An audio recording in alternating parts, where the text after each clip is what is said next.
Water, toilette, cabinet, WC, petit coin, pissotière, feuillet, commodité, latrine, chiotte, urinoir, gogno, pissoir, ardoise, tasse, en argot homosexuel.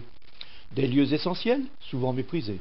Pourtant, on en trouve partout, et ce sont souvent eux que nous allons visiter en premier. Les Vespasiennes furent inventées par l'empereur romain Vespasien en vue de collecter l'urine utilisée par les teinturiers et blanchisseurs, ainsi qu'un impôt payable par tous les chefs de famille au prorata des personnes vivant sous leur toit et même des animaux qui pourtant ne les utilisaient pas. Moqué pour ces économies de bout de chandelle, l'empereur aurait répondu que l'argent n'a pas d'odeur, phrase devenue dicton. Les fouilles archéologiques entreprises avant la construction du parking de la préfecture ont mis à jour des latrines datant du 1er siècle après Jésus-Christ. À Troyes, comme partout, les hommes se soulageaient en pleine rue, et principalement près des portes cochères. Aussi, à partir de 1885, la mairie installe des urinoirs. Place du Marché, sur les boulevards Danton, Victor Hugo, du 14 juillet, près du théâtre, de la chapelle Saint-Gilles, de l'église Saint-Lizier, du cirque, du marché. En 1891, le maire reçoit une pétition d'habitants du boulevard du 14 juillet, car il leur est fort désagréable et peu décent de voir de leurs fenêtres tout ce qui se passe à l'intérieur des urinoirs.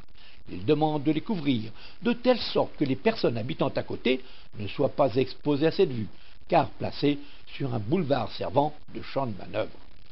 En 1908, diverses pétitions demandent qu'il soit posé un écran devant l'urinoir adossé au mur du Petit Saint-Nicolas, l'installation d'un urinoir double dans le jardin de l'école du Ravelin, mais il faut qu'il soit muni d'un écran le masquant au regard des passants et en raison de la proximité de deux écoles, dont une de jeunes filles.